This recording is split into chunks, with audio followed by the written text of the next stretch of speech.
My name is Mark. This is Zen Talk, and we're going to talk about Mondo. So, Sanzen, also called Dokusan, is when a student goes to the Zen master for instruction, Mondo. This is often done twice a day in a monastic temple or during meditation sessions. In a layman temple, it's done maybe once during each session. Typically, this is a confession session where the student sits before the master to speak about what is blocking them from enlightenment. Sometimes the student may ask a question in the Socratic method. Sometimes the master may ask a question in the Socratic method to help the student break through the hindrances and dilemmas. The Zen master is supposed to be representing the cosmic Buddha, and the student needs to treat the master as the cosmic Buddha, but only in the sense of Sanzen. I'll go and drop that down here. So, Sanzen, called Dokusan, is when you sit directly in front of the Zen teacher, like in this picture over here. And you are in Mondo. And like I said, in a monastery, twice a day is usually average, but then during what they would call meditation intensives, it's maybe up to 5 times a day. If you got like a little Zen center in your town or city and you go there to meditate once a day, generally during the meditation session, you'll see students get up and maybe walk into a little room and close the door, and because that's where the Zen teacher is at. So again, it's to confess what's blocking you from enlightenment. And this is a tough question. A lot of people they don't even know what to say when they go in that room. And it's mostly because they were just never taught what Sanzen is. But you are to tell the Zen teacher why you cannot reach enlightenment. That's really what it is. And then the Zen teacher will be using the Socratic method to help you break through. May ask you a question. May ask you they may even ask you to rephrase your question. So again, when the Zen teacher is in the room in Sanzen, they are the representation of the cosmic Buddha. It's not that they are the cosmic Buddha, they are the representation of the cosmic Buddha. So Mondo is not psychological therapy. Let's see here. I guess I could put back the camera here. Yeah. Many Zen students tend to use the Zen teacher and the Zen center as a free psychological outpatient clinic. There they speak about all their worries, daily problems, work issues, and complaints about other students. Yes, this is the wrong use of Mondo. It is true that some Zen centers are more Zen-like in style and cultural appropriation, but they are not actually Zen centers at all.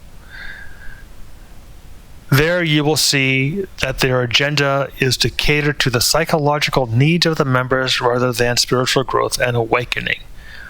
I have run across Zen centers where this bottom part here is absolutely true, and you can just pick up their schedule and sort of see what they are about, or listen to the things they talk about.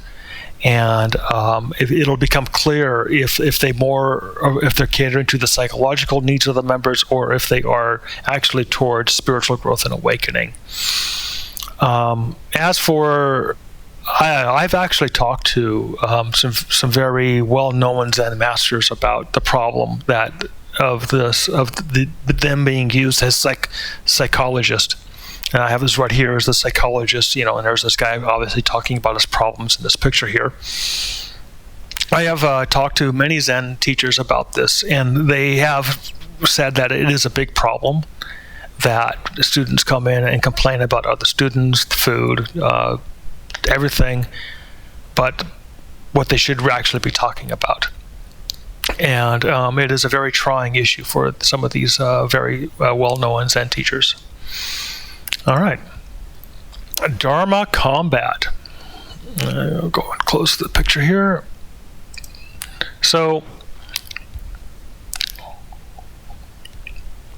sometimes the Zen teacher might ask senior students to informally use Zen debate shows on with junior students as a means to sharpen their understanding in the basics of Zen and Buddhist teachings. In the Linji lineage, that's the Rinzai school for you all, and the Korean Kwan the use of Zen debate is key in the understanding of the teachings, as well as in the development of the Zen pupils. The debates are essentially a Socratic mythology in action, and it's again, we're getting back to that. It's usually senior students. Now, there's another level of debate where a senior student and the Zen teacher will debate. And a lot of times, these senior students and the Zen teacher debating leads up to the transmission of the lamp, in where the Zen teacher will formally recognize the senior student of achieving Buddha mind or enlightenment. So the Zen debates are in my opinion, absolutely necessary for a student's development in Zen. Without it, it's like you're missing a wheel on a cart. You go in circles and you go nowhere real fast. Okay, so get rid of my camera again. Yep. Tibetan debates. The purpose of the Tibetan monastic debates are to defeat misconceptions, to establish a defensible view, and to clear away objections to that view. These debates can be quite fierce, with name-calling, insults, shouting, hitting, and pushing. The debaters are seeking to understand the nature of reality through careful analysis of the state of existence of ordinary phenomena, the basis of reality. This is the essential purpose for religious debate. And I have witnessed these debates. They can be extremely fierce. A lot of times it's with younger men. You'll see these with teenagers. They will call you horrible names. They will say things. They will push you. And they're not going to hurt you. They're not going to break your arm or give you a bloody nose or anything. At least nothing that you won't be able to recover from. But they are going to get your attention and get you to talk about your misconceptions and what your objections and obstacles are. Well, I've seen it. It's quite something. All right, so the debate is essential. Many Western Zen schools do not permit any formal debate among the students or even within the teachers. It is in my own discussions with Zen teachers about this issue, they informed me that the education and the level of emotional control of most of the students was simply at such a poor level that debate was not possible. And you need to think about this for a little while. Furthermore, a Western Tibetan teacher who ran a large monastery in France once told me that the issue with mental illness among the students was greatly concerning, to the point where he could no longer determine if the student was having a spiritual issue or a psychological episode. And in his case, he had a young man that was sent to him in his France monastery, and the young man ran away after 2 weeks and committed suicide out in the field. And that greatly troubled him. There are informal debates. I have witnessed and attended many, where students would gather secretly and debate. Dead Poet Society. So students would gather secretly and debate. Of course, this was in Zen centers where debate was not permitted by the teachers. Clearly, debate is essential for spiritual growth.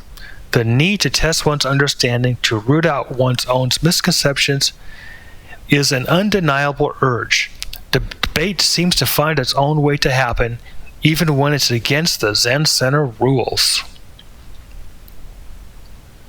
And I cannot tell you how many times I have been whisked away to somebody's room or out into the forest or away, someplace away from the teachers to debate, to talk, to see what I know and to test other people's knowledge. And again, it's because the teachers, they are too fearful of the poor emotional control, and also they're fearful of the low education that the students are coming with. All right, well, that's the end of my lecture, or my talk, so I want to thank you, and please remember to like and subscribe.